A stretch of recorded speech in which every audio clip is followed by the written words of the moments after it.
우리 추수감사 온세대 연합예배로 잠시 멈췄던 갈라디아서 연구를 계속 이어가야 되겠는데요. 우리가 연말까지 갈라디아서를 보게 되는데 성도님들 마음에 짜잘한 내용들은 잊어버리신다 할지라도 갈라디아서가 왜 쓰여졌는지 그 배경은 항상 기억하고 계셔야 이 본문의 흐름들이 머릿속에서 이게 정리가 될 겁니다.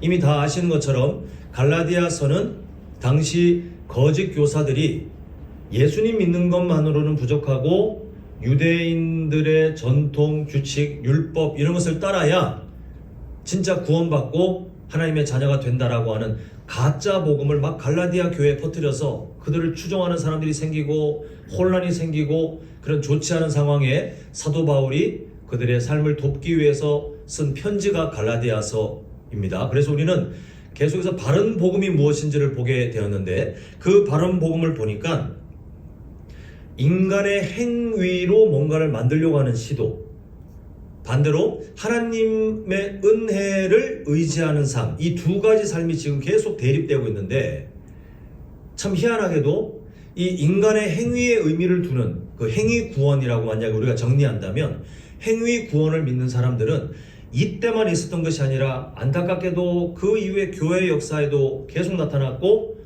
지금도 계속 존재하고 있습니다.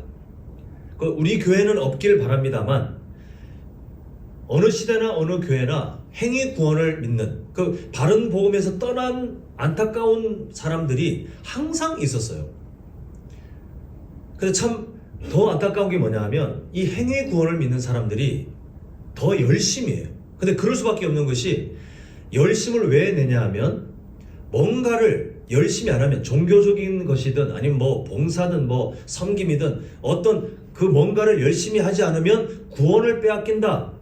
열심히 하지 않으면 하나님의 그 자녀로서의 어떤 자격이 박탈된다.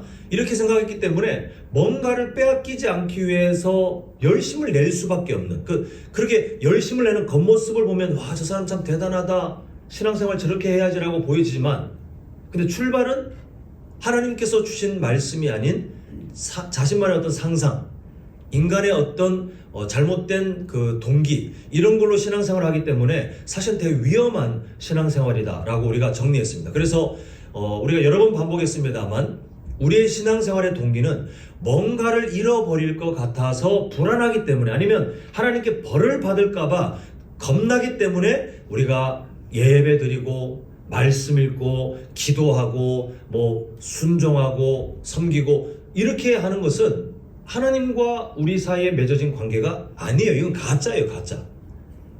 열심을 내는 동기로 금방은 나타나겠지만 오래 지속도 못하고 결국은 자기의 어떤 노력에 더 의미를 두기 때문에 결국 이게 또 우상숭배라고 우리는 이전의 내용들을 통해서 보았습니다.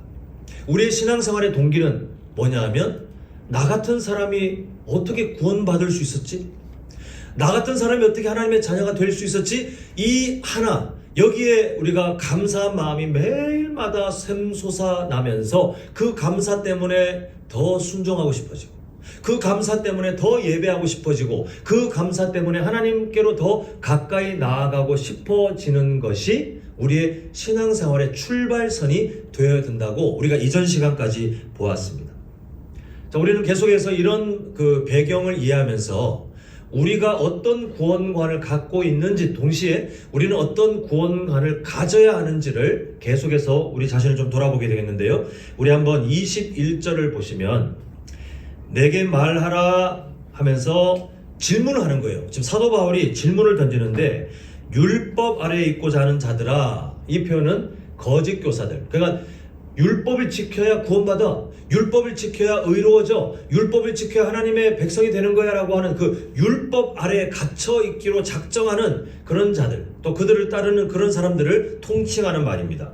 그러면서 하는 말이 율법을 듣지 못하였느냐? 이 질문은 사실 그 사람들이 들으면 뭐요 이 질문이? 우리가 율법을 왜 몰라? 이렇게 말을 하겠지만 이 질문의 의도는 뭐냐 하면 이 반문을 통해서 율법을 그렇게 잘 안다고 믿는 그들이 사실은 율법을 잘 아는 것이 아니라 율법을 전혀 모르고 헛된 생각에 빠져 있다는 것을 알려주기 위한 질문, 이제 어찌 보면 이 질문을 통해서 스스로를 깨달아야 한다는 그런 반문인데, 이 이유가, 이 질문을 왜 필요하냐면요, 율법을 제대로 이해하지 못하는 그 결과가 거짓 교사들이에요. 율법을 제대로 알면 하나님의 은혜를 구할 수밖에 없어요. 율법을 제대로 알면 인간의 행위로 구원을 이루거나 인간의 행위로 의로워진다는 것이 불가능하다는 것을 아예 처음부터 알고 있기 때문에 거짓 교사들처럼 예수님 믿는 것으로 부족해, 이 참 버릇없는 말 아닙니까? 근데 이런 말을 거짓 교사들, 또 그 생각을 따르는 사람들이 등장하는 이유는 율법을 듣지만 그러나 제대로 이해하지 못하기 때문에 그렇습니다. 그래서 사도 바울은 이것을 드러내기 위해서 유대인들이 모를 수가 없는 아주 유명한 인물들을 오늘 본문을 통해서 인용하고 있는데, 바로 유대인들의 조상인 아브라함과 관련된 사라, 아내 사라와 여종 하갈의 이야기를 가지고 옵니다. 아마도 거짓 교사들은 하나님의 자손으로 살아갈 수 있는 것, 하나님의 자손 안에 들어오는 방법을 이 이방인이었다가 예수님 믿게 된 사람들한테 엄청나게 강조했던 것 같아요. 그래서 이제 처음에 말씀드린 그 갈라디아서가 기록된 배경을 통해서 또 배경을 볼 때 예수님 믿는 것으로 부족하고 유대인들의 전통과 율법과 어떤 규칙들을 지켜야 하나님의 자손이 될 수 있어. 우리는 아브라함의 자손, 하나님의 그 자손인데 우리처럼 들어오려면 그 관문을 꼭 거쳐야 되라고 말을 했었던 거예요. 그 사도 바울이 지금 뭘 문제 제기하고 있냐면, 너희들 지금 아브라함의 자손 되는 걸 되게 중요하게 생각하나 본데, 아브라함의 자손이 되는 틀린 방법과 옳은 방법을 내가 이제부터 말해줄게, 이렇게 말하면서 그런 의도로 22절을 말합니다. 자, 우리 한번 괄호 속에 있는 것은 생략하고 한번 읽어보겠습니다. 시작. 여종에게 육체를 따라놨고 여자에게서는 약속으로 말미암아. 자, 지금 여종에게서는 육체를 따라 낳고 할 때 육체를 따라 낳다라는 그 의미는요, 바로 행위 구원을 믿는, 이 행위 구원, 인간의 행위를 통해서 뭔가를 한 그런 사람들에 대한 이야기를 하고 있는 것을 보게 됩니다. 그 지금 약속으로 말미암았다, 이것은 하나님께서 주신 그 약속으로 나는 이삭에 대한 이야기, 그리고 여종에게서 났다, 육체를 따라 났다, 이것은 바로 하갈에서 태어난 이스마엘에 대한 내용인데, 워낙 유명한 사건이기는 합니다만 우리가 이 율법과 은혜를 비교하는 내용과 연관된 것이기 때문에 간단하게 한번 정리를 하자면, 하나님께서는 일부러 하나님의 나라를 만드실 때 자녀를 가질 수 없는 사람을 선택했잖아요. 아브라함이에요. 그 가정은 아이를 가질 수 없는 그런 상황이었습니다. 나이가 많아서. 그 하나님이 약속을 주신 거예요. 불가능하기 때문에 네가 아이를 낳으면 내가 그 다음에 그 아이를 통해서 뭘 할 게 아니라, 하나님께서 약속을 주시면서 그 약속을 이루기 위해서 내가 너에게 자녀를 주겠다라고 하나님의 약속을 주신 겁니다. 그 이루시는 것은 인간이 아니에요. 하나님이 이루어 주셔야 이루어지는 거예요. 그러니까 아브라함이 처음에는 믿었죠. 그런데 시간이 지나면서 그 약속이 오랜 시간 동안 안 지켜진다고 생각하다 보니 이때 아브라함이 아내의 말을 듣고 당시 관습을 따라, 하나님의 방법은 아닙니다. 그게 하나님께서 이렇게 우리에게 지지하거나 가르치는 방식이 아니고, 당시 그 지역의 문화를 따라 상속자가 없으면 아내의 여종을 통하여서 자식을 낳으면 그 자식이 이제 자기의 아들로 자격을 가지고 그렇게 상속이 되는, 그때는 요즘처럼 아이가 태어났을 때 의료시설들이 아이를 지켜줄 만한 상황이 아니라 워낙 생명이 이어지는 것이 쉽지 않았기 때문에, 우리나라도 예전에 그랬잖아요. 또 인간이 그 한 사람 한 사람이 어찌 보면 노동력이고 재산이고 미래였기 때문에 그 한 사람을 이어가기 위해서 그렇게라도 하려고 했던 그런 문화가 있었는데, 아브라함이 그 방법을 선택했어요. 결국 간단히 말하면 하나님의 방법이 이미 주어졌는데 이거를 인내하지 못하고 버린 다음에 사람의 방법을 선택한 것에서부터 이제 문제가 시작돼서 아브라함 가정에 온갖 그 분란이 일어나고, 나중에 하나님의 약속의 때가 되었을 때에 아이를 낳지 못하는 사라를 통해서 이삭이 태어나지만 그 가정은 계속해서 문제가 이어지는 것을 우리가 아마 다 아실 겁니다. 여기에 대한 사도 바울의 분석이 지금 보시고 있는 23절이에요. 여종에게서 육체를 따라 낳고가 그 사람의 방법을 선택했던 아브라함, 그리고 자유 있는 여자에게서 약속으로 말미암았다는 것은 하나님의 때가 됐을 때 하나님의 약속이 이루어짐을 통해 태어난 그 이삭의 이야기를 하면서 결국 이 사건을 통해 사람의 방법을 통해 태어난 이스마엘의 계열과 하나님의 방법으로 이 땅에 있게 된 이삭의 계열이 이 세상 속에 나눠지게 되는 것을 보게 됩니다. 이어서 사도 바울이 이걸 설명한 다음에 던지는 질문이 되게 도발적이에요. 자, 우리 한번 24절부터 보시면 이것은 비유니라고 합니다. 어디까지나 이 사실은 뭔가를 말하기 위한 비유예요. 그래서 하갈은 되게 부정적으로 말하고 사라는 아주 긍정적으로 말하지만 사실 사람의 방법을 택하게 만든 유혹한 것은 사라입니다.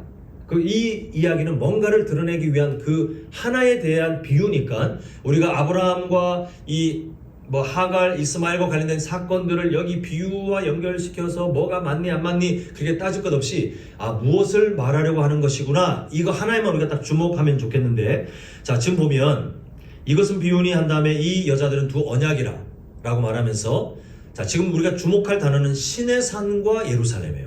하나는 신의 산이라고 하면서 이 신의 산이 뭐와 연결되고 있습니까? 끝에 보면 하갈과 연결되고 있어요. 자, 그 다음에 25절 보면 또 이 하갈은 하면서 신의 산이 또 연결되고 그 다음에 뭐도 연결되냐면 예루살렘도 이 하갈한테 연결되고 있는 것을 보게 돼요.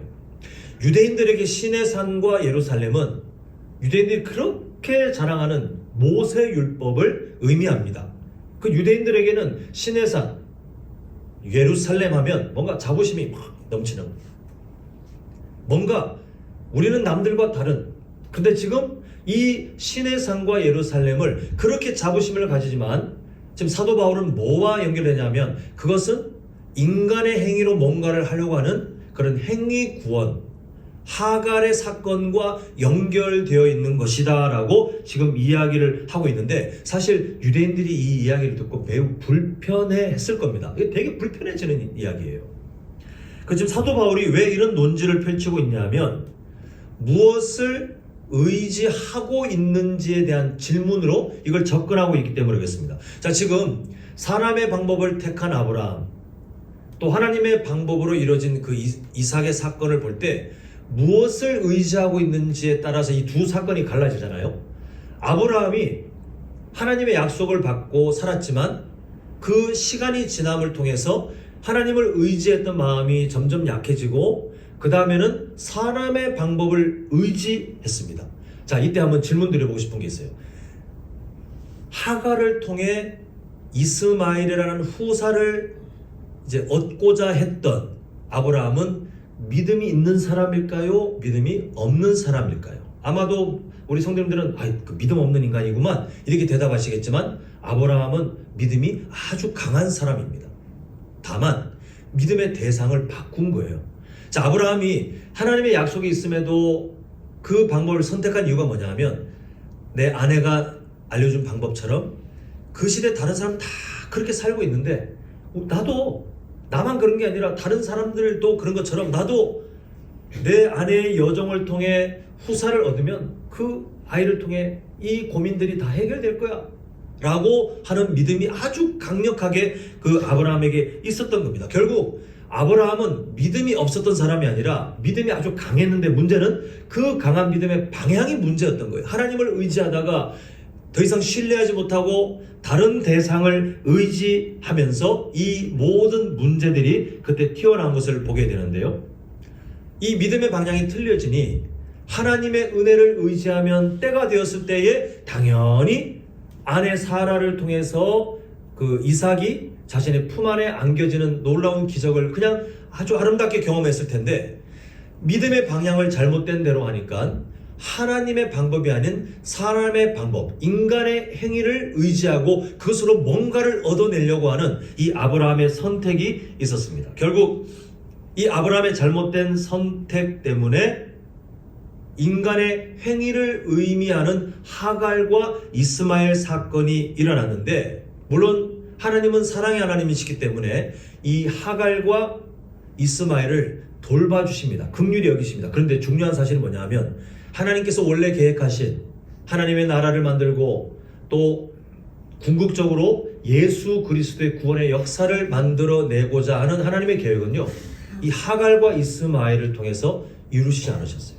먼저 태어난 어찌 보면 장자의 자격이 있었지만 하나님은 이스마엘 사람의 방법을 통해 이루어진 그 방법, 그 결과, 그리고 그 대안에 하나님의 계획을 절대로 두지 않으셨습니다. 반드시 하나님의 때에 하나님의 방법을 통해서 이 일을 이뤄내시는 것을 보게 되는데요. 이렇게 인간의 행위를 의미하는 아브라함이 하나님을 신뢰하지 못하고 인간의 행위를 선택해서 인간의 행위로 뭔가를 얻어내고 인간의 행위로 구원에 도달할 것 같은 그런 잘못된 방식을 가지고 했던 이 모든 일들은 하나님의 약속도 이뤄내지 못하고, 그리고 25절에 우리가 아까 끝에 보았습니다만 종노릇하는 그 하나님의 자격을 얻지 못하는 불쌍한 삶으로 이어지는 것을 보게 됩니다. 이렇게 한번 정리해 볼 수 있는데요. 한번 같이 읽어볼까요? 자, 읽겠습니다. 시작. 뭔가를 중요하게 여길수록 다른 뭔가는 거리가 멀 수 있습니다. 자, 거리가 멉니다라고 단정을 짓지 않는 이유가 뭐냐 하면 종교적인 어떤 요소들을 하찮게 여기라는 의미가 아니기 때문에 그렇습니다. 여기서 말하는 것은 우리가 살아가면서 일상의 생활 가운데 인간의 행위에 어떤 의미를 가지는 종교적인 뭔가 있잖아요. 내가 교회를 한 번도 안 빠지고 1년 동안 다녔고 이런 거, 내가 성경을 매일마다 아니면 지금까지 몇 독을 했고 이런 거, 내가 기도를 하는데 정해진 시간마다 기도를 얼마나 하고 이런 것들, 내가 지금까지 어떻게 헌금 생활을 했고 이런 것들, 이런 종교적인 뭔가를 하찮게 여기는 것이 아니라 그 뭔가를 날이 갈수록 내가 더 중요하게 여겨지잖아요. 중요하게 여기려고 하잖아요. 중요하다고 사람들에게 강요하잖아요. 그러면 그게 증상이라고 보신다면 답은 하나예요. 바른 복음과 거리가 멀 수 있다라고 하는 의심을 해볼 수 있는 거예요. 갈라디아 교회 거짓 교사들과 그들을 따르는 사람들이 그랬습니다.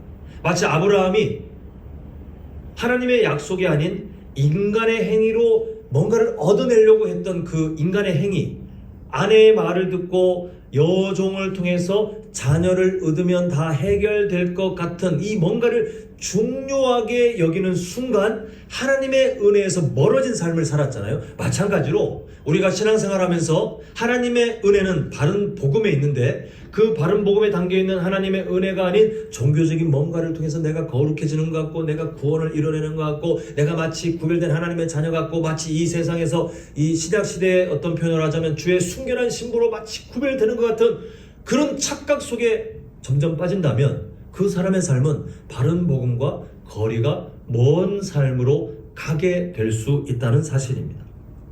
지금 사도 바울은 이 24절에서 언급한 표현처럼 이 비유를 통해서 뭔가를 강조하고 있는데, 그 뭔가가 뭐냐 하면 하갈의 아들은 행위를 통해서 뭔가를 얻으려고 하는 사람의 노력, 그리고 사라는 하나님의 은혜를 통해서 구원에 이르는 그 방법, 이게 전혀 다른 두 갈래의 길을 거짓 교사들과 그들을 추종하는 사람들과 빗대어 지금 말을 하고 있는데, 여기서 매우 중요한 진리가 도출됩니다. 복음이 무엇인가를 생각할 때 우리는 반드시 이 사실을 마음에 새게 되는데요. 자, 한번 화면도 있지만 저를 따라합니다. 복음은 자기 힘으로 뭘 얻지 않는 거예요? 예, 그리고 밑에 보면 또 무엇을 못 얻는다고 우리가 인정하는 겁니까? 의를 못 얻는 것. 의를 얻으려고 노력도 안 하지만 복음은 동시에 우리 안에 어떤 확신이 있어야 되냐면, 복음은 내 힘으로 의를 얻을 수 없구나, 내가 의를 얻을 수 있는 존재가 아니구나를 아는 것이 바로 복음의 의미예요. 그 성도님들께서 예수 그리스도의 복음을 알고 그 복음의 은혜를 하나님의 그 사랑을 통해서 믿어지게 되었고 지금 그 복음을 따라 살고 있다고 확신하신다면 지금 보고 계시는 저 삶의 자리에서 절대 떠나면 안 되는 거예요. 내 힘으로 뭔가를 얻을 수 있지 않을까? 아니면 반대로 내가 뭔가를 하지 않으면 잃어버리는 게 아닐까? 신앙의 동기가 두려움과 근심과 불안이 되면 그건 복음이 아니에요. 그건 하나님께서 우리에게 주신 복음이 아니라는 것을 오늘 비유를 통해서 우리가 보게 됩니다. 제가 저번 주에 한번 비유를 하긴 했습니다만 인간의 행위로 의를 이루는 것은 한계가 너무 뚜렷해요. 그러니까 제가 그걸 말했죠. 세상 여러 종교는 긴 사닥다리를 이 땅에서 저 하늘 끝에 있는 어떤 신에게 연결해가지고 자기가 그 사닥다리를 열심히 무엇을 통해서 노력을 통해서 뭐 의를 행하면서 그렇게 살아가면 선행이든 공부든 아니면 돌을 닦든 뭘 하든 그렇게 하나하나 올라가다 보면 언젠가는 내가 저 신적인 존재에게 도달해서 뭔가를 누릴 수 있겠지가 세상의 종교라고 했습니다. 근데 실상은 어떻습니까? 인간이 갖고 있는 죄의 본성 때문에 의를 행하지만 그 의의 동기도 사실은 자기 자신을 위한 것이고 아무리 선한 일을 해도 그러나 진짜 속은 의롭지 않은 인간의 한계 때문에 몇 칸 올라가다가 또 다시 내려올 수밖에 없고 몇 개 올라가다가 내려올 수밖에 없고 그냥 평생 밑에서 그냥 깔짝깔짝 그러면서 자기는 뭔가 하고 있다는 착각 속에 빠지는 게 세상 종교인데 이 갈라디아 교회의 거짓 교사들과 그들을 추종하는 사람들이 그 삶을 살겠다는 거예요. 근데 하나님께서 이루신 방법이 뭡니까? 인간이 아무리 노력해도 사다리의 뭐 중간도 아니고 그냥 아래에서 그냥 놀다가 그렇게 하나님의 은혜에서 멀어져 영원한 벌에 던져지는 것이 분명하기 때문에 하나님께서 하신 방법은 내 아들 예수의 십자가 사랑을 통해 너희들과의 사이에 있는 죄의 문제를 해결하고 내가 너희들 곁으로 내려와 주마. 임마누엘의 하나님, 우리와 함께 계시는 우리를 하나님께서 기다려주시면서 야 하늘나라에 올 때까지 하늘의 그 신적인 존재에 도달할 때까지 내가 기다려줄게가 아니라 하나님이신 그분이 아예 우리에게 먼저 다가오셔서 우리와 함께 하시고 우리를 도우시는 것이 기독교의 복음이에요. 그 인간 행위가 끼어들 틈이 없어요. 그 아브라함이 하나님의 약속을 누리기 위해서는 하나님의 은혜 외에는 답이 없었잖아요. 사람의 방법을 잠시 의지해봤지만 가정 파탄만 일어나고 지금도 중동의 분쟁만 있고 온갖 문제들이 일어나는 잘못된 결과로 갔는데 정말 하나님의 그 은혜를 누리기 위해서는 그것밖에 의지하는 것, 그것만 유일한 답이에요. 마찬가지로 우리가 구원을 누리는 것, 하나님의 구원을 누리는 것은 다른 답이 없어요. 오직 하나님의 은혜 외에는 우리에게 주어진 허락된 답이 없기 때문에 우리는 갈라디아 교회의 거짓 교사들처럼 내가 성경을 많이 읽어야 구원에 도달하고 내가 기도를 많이 하고 회개를 열심히 해야 천국 갈 수 있고 내가 또 사람들에게 선행을 베풀고 뭘 하고 뭘 해야 내가 하나님의 백성으로 하나님의 자녀로 내가 인정받으며 이 시대 속에 주의 순결한 신부로 뭔가 사는 것 같은 그 보람도 느껴지고 내가 좀 구별된 것 같고 다른 사람들보다 내가 좀 나은 것 같고 이런 쪽으로 흘러갈 위험이 우리에게 다분히 있기 때문에 우리는 항상 은혜로 해야 돼요. 나 같은 사람이 구원받았다니. 우리는 그것밖에 없어요. 하나님의 은혜 때문에 내가 예수님 믿게 되었고 지금도 살고 있고 앞으로도 나는 그 확실한 약속을 이미 약속받았다는 것을 알고 있는 것이 바로 복음입니다. 이제 우리 한번 27절을 통해서 하나님이 우리에게 주시는 정말 놀라운 위로가 있는데요. 한번 약간 길지만 한번 같이 읽겠습니다. 시작! 그가 잉태하지 못한 자여 즐거워하면서 상고를 모르는 자여 소리질러 외치라. 주는 홀로 사는 자의 자녀가 낭패 드는 자의 자녀보다 많음이라 하였으니. 자, 지금 사도 바울이 그 갈라디아 교회 사람들에게 말을 하길 기록된 바라고 하잖아요. 이건 인용이에요. 구약 성경을 인용하는데 이사야 51장 4절의 내용입니다. 자, 이 이사야 51장 4절을 통해 하나님께서 그 시대의 유대인들에게 하시는 말씀이 뭐냐면 자신들은 선민이고 자신들은 하나님께 버림받지 않고 앞으로 잘 먹고 잘 살 거라고 생각하면서도 우상 숭배에 빠져 있던 그 이상한 생각에 빠져 있던 남유다조차도 다 망하게 되잖아요. 결국 바벨론에게 다 포로로 잡혀갔을 때에 이 사람들이 내린 결론은 우리는 희망이 없어. 이 세상 나라는 다 우리보다 대단한데 우리는 너무나도 나약한 존재야. 우리는 이제 희망이 없어. 그렇게 생각하며 절망에 빠져 있을 때 하나님께서 그들에게 주신 소망의 약속이 바로 이거예요. 잉태하지 못한 자요, 연약한 사람을 뜻합니다. 또 홀로 사는 자의 자녀가 남편 있는 자의 자녀보다 많음이라. 이게 다 연약한 자를 뜻해요.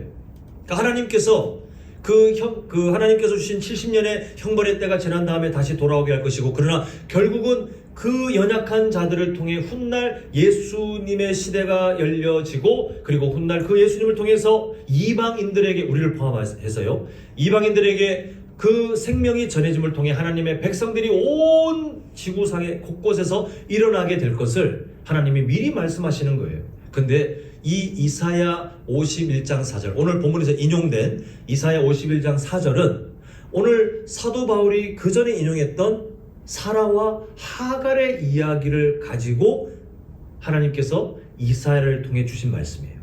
그 결국 인용이 두 번 된 거죠. 예전에 사라와 하갈의 이야기를 통해서 이사야 시대에 하나님이 사용하셨고, 이제는 또 이사야를 통해서 선언된 말씀을 이제는 그 신약 시대에 갈라디아 교회 성도들에게 사도 바울이 인용하면서 지금 뭔가를 설명하고 있는 것이 배경인데, 하나님께서 원래 주셨던 이 사건, 창세기에 사라와 하갈의 이야기를 보면 이렇게 보이는, 우리가 읽으셔야 돼요. 27절을 하나님께서 지금 두 여인을 보고 계십니다. 한 여인은 젊고 출산 능력이 아주 건강해요. 근데 한 여인은 늙었고 출산이 불가능한 사람입니다. 근데 하나님께서는 일부러 출산이 불가능한 그 여인을 통해서 하나님의 나라를 만드시고 구원의 역사를 만들어 가기로 계획하셨습니다. 그 여인은 아시는 것처럼 사라이고, 그 여인에게서 태어난 사람이 바로 이삭입니다. 근데 여기서 이야기가 멈추지 않아요. 지금 출산이 불가능했던 사라라고 하는 여인을 통해서 그 후대에 똑같이 하나님께서는 또 출산이 불가능한 한 여인을 예비하시는데, 그 출산이 불가능한 여인은 나이가 많아서나 아니면 어떤 질병이 있어서가 아니라 결혼은 했지만 아직 남편과의 관계가 이루어지지 않았기 때문에 자력으로 자녀를 낳을 수 없는 상황이라 출산이 불가능한 바로 그 마리아입니다. 하나님은 출산이 지금 상황에서 불가능한 마리아를 통해 한 아들을 예비하시는데, 그 아들이 바로 이 땅에 구원자로 오셔야만 했던 바로 예수 그리스도이시고, 그 예수 그리스도를 통해 하나님께서 아브라함에게 약속하셨던 이 세상의 구원의 역사, 하나님에게로 돌아오는 복받는 일들이 일어나도록 정말 만들어 가시는 것을 보게 됩니다. 그 사도 바울은 이것을 이사야 51장 4절을 지금 27절에 우리가 보고 있는 것처럼 인용하면서 갈라디아 교인들에게 하고자 하는 말이 있어요. 지금 이걸 그냥 어떤 신학적인 내용을 말하는 것이 아니고, 이 27절의 이야기, 이사야 51장 4절을 왜 갖고 오고, 또 그 배경이 아까 전에 이미 인용했던 사라와 하갈의 이야기인 것을 이미 다 알 텐데, 이 두 이야기들이 겹쳐 있잖아요. 이걸 왜 갖고 오냐 하면, 거짓 교사들 때문에 갈라디아 교회 성도들이 마치 포로로 잡혀간 당시 유대인들처럼 절망, 좌절, 그리고 하나님이 주신 적이 없는 어두운 정체성에 갇혀 있게 되는 거예요. 왜 그렇게 되냐면, 거짓 교사들이 하는 말이 뭐냐면요, 야, 너희들이 율법을 지키지 않고 그러면 너희들 지금 보니까 부정하고 흠이 많고 죄가 많네. 너희들은 예수님 믿는다고 하지만 하나님의 자녀라고 할 수 있겠어? 계속해서 불안감을 주고 계속해서 마음에 근심을 주는 거예요. 그러다 보니 이 갈라디아 교인들이 그런 잘못된 가르침을 들으면서 가만히 생각해 보니까 정말 자기는 지난 삶을 보니 여전히 죄를 짓거든요. 여전히 예수님 믿는다고 하지만 완벽하지 않거든요. 나는 부정한 존재였구나. 나는 흠이 많고, 나는 아직 구원이 완성되지 않고, 나는 아직 하나님의 자녀라고 할 수 없는 존재구나. 이렇게 불안감, 그런 어두운 정체성에 갇혀 있게 되는 것을 보게 됩니다. 참 안타깝지 않습니까? 하나님께서는 아직 연약하지만 이미 의인이라는 엄청난 특권을 주셨는데, 그걸 다 던져버리고 예수님 믿고 있지만 나는 아직 죄인이요, 예수님 믿고 있지만 나는 아직 부정한 존재며, 예수님 믿고 있지만 나는 아직 하나님의 자녀라고 그렇게 인정받기에는 너무나도 부족한, 나는 자격이 없는 존재요. 이런 생각에 갇혀서 늘 불안한 신앙생활. 요즘도 그런 사람들이 있다니까요. 그런 불안한 삶, 잘못된 정체성, 갇혀있는 죄인의 정체성으로 살아가는 이들에게 지금 사도 바울이 27절을 통해서 하는 말이 뭐냐 하면, 너희들이 잉태하지 못한 자 같고, 그리고 27절 뒤에 보면 홀로 사는 자 같은 그런 존재라 할지라도 하나님께서 과연 누구를 통해 일하셨는지를 기억하라는 겁니다. 만약에 구원이 인간의 행위로 뭔가 대단한 사람들에게만 주어진다면, 글쎄요, 여기 몇 분은 괜찮을지 모르겠는데 저는 구원 못 받을 것 같아요. 탁월하게 공부를 잘한 사람도 아니고, 탁월하게 뭔가를 대단한 업적을 이루는 것도 아니고, 대단하게 뭔가를 갖고 있는 장점, 재능 이런 게 탁월한 게 없어요. 그러다 보니 저는 아마 구원을 못 받았을 것 같습니다.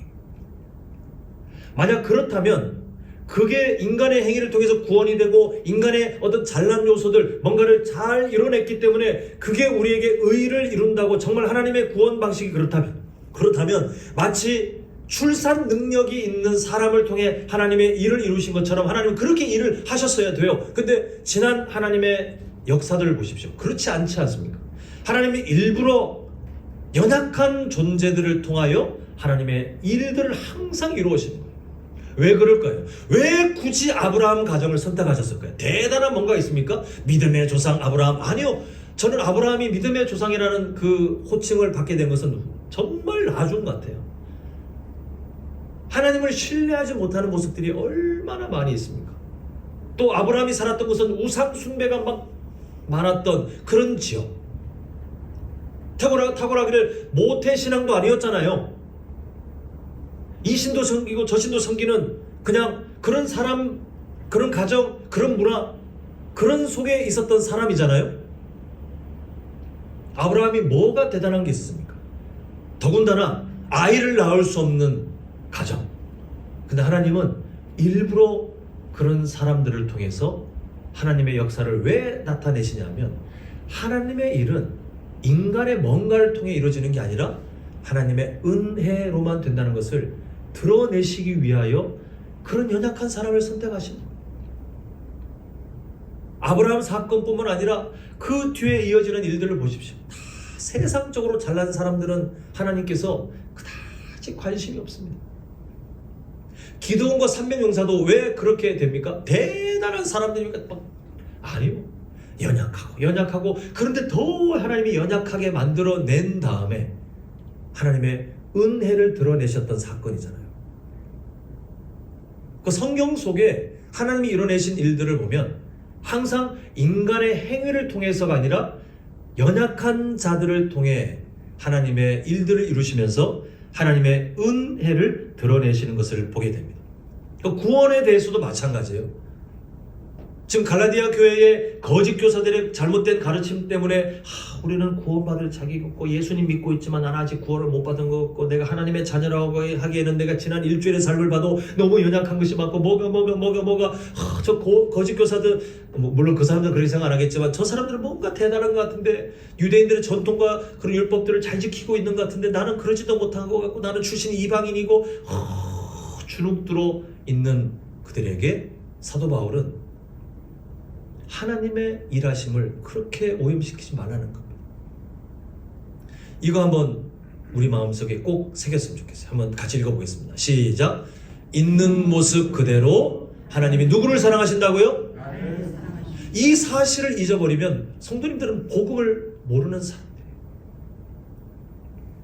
내가 어릴 때부터 교회를 다녔고, 인간의 행위예요. 내가 그래도 지금까지 출석 잘하고 있고, 인간의 행위예요. 내가 그래도 직분을 감당하며 교회를 잘 섬기고 있고, 인간의 행위예요. 이것으로 우리는 자랑할 것이 아무것도 없습니다. 반대로 성도님들이 스스로 아무리 해결되지 않는 그런 잘못된 어떤 것들이 있다 할지라도, 어떤 상처가 있다 할지라도, 눈물이 있다 할지라도, 지속되고 있는 연약함이 있다 할지라도, 우리에게 정말 확실한 그런 우리 안에 신앙 고백이 있어야 되는데 바로 이 내용이에요. 하나님은 나의 뭔가를 보고 사랑하시는 게 아니라 어떻게 사랑하신다고요? 있는 모습 그대로. 그냥 있는 모습 그대로. 연약함이 있습니까? 있는 모습 그대로 아빠 하나님께 엎드리시면 돼요. 그냥. 이게 우리가 누리는 특권이에요. 지난 시간 진짜 염치 없을 정도로 죄를, 다른 사람들은 모르지만 그렇게 죄를 지었습니까? 그렇게 자각이 되셨습니까? 그러면 있는 모습 그대로. 그것 때문에 염치 없어서 내가 오늘은 하나님 볼 면목이 없으니 교회 나오지 말아요. 이거는 마귀의 유혹이고, 그냥 그런 게 딱 느껴진다면, 발견된다면 부끄럽지만 그러나 있는 모습 그대로 나를 사랑하신 하나님 앞에 엎드리면 돼요.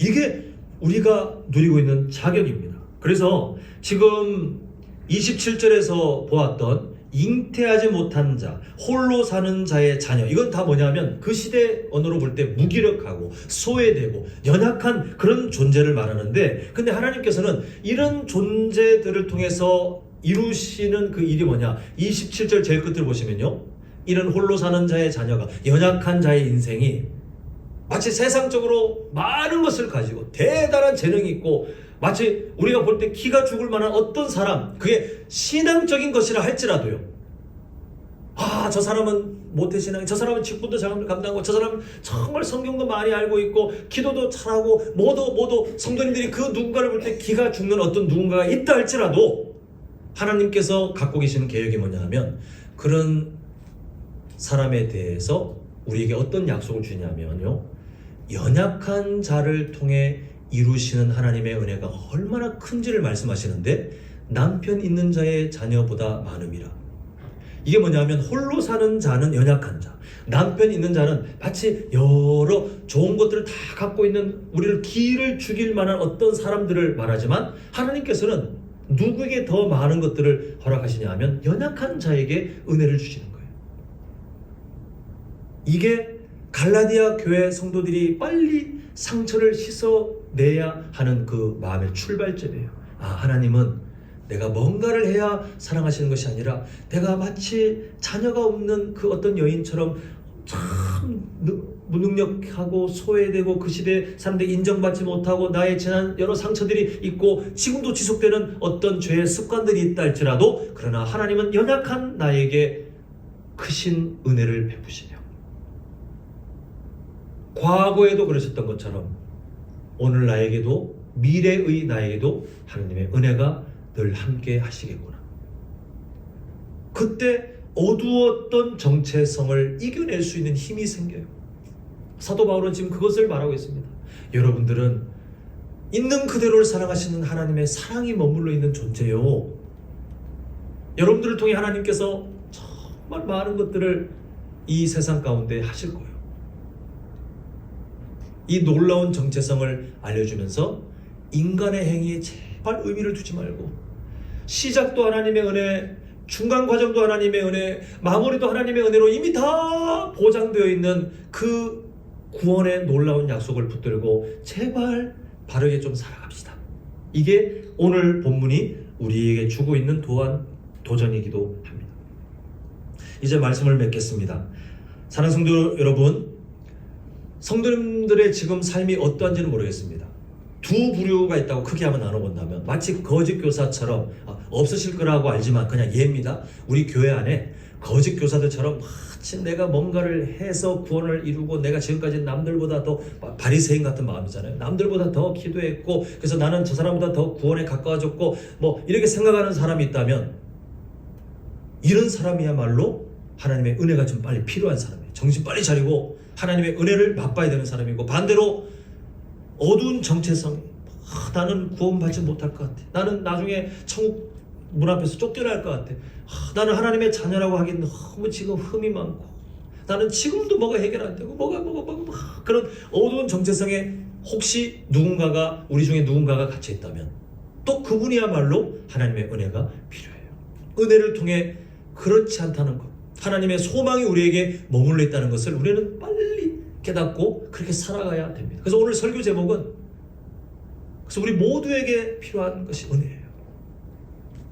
잘났다고 착각해도 하나님의 은혜를 빨리 맛봐야 되고, 너무나도 자존감이 떨어져 있는, 세상적으로 그렇게 억눌려 있는 사람이라 한다면 더욱더 하나님의 은혜로 우리가 어떤 소망을 누리고 있는지를 보면서 우리 모두가 하나님의 은혜에 이끌려 사는 사람이 되는 것, 그게 바로 한남제일교회가 건강해지는 비결 중에 하나입니다.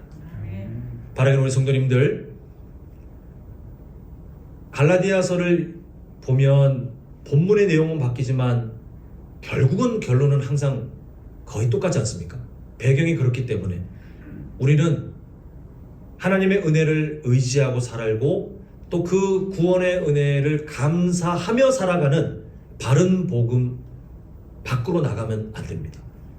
이번 한 주간도 우리 성도님들께서 하나님의 은혜, 연약한 자를 통해서 하나님의 일을 이루어오셨던 그 하나님의 은혜는 연약한 우리에게 지금도 소망이 되고 계시는데, 그 은혜를 더욱 붙드시고, 그리고 인간의 행위로 뭔가 구원에 도달하고 내가 뭔가를 얻어내고 있을 것 같은 그런 착각을 우리는 다 버리고, 우리 교회 성도들은 다 던져버리고, 우리는 오직 하나님의 은혜밖에 없습니다. 우리 하나님의 은혜, 그것이 나의 유일한 답입니다 라고 신앙 고백하며 살아가시는 우리 모두가 되시기를 간절히 소망합니다.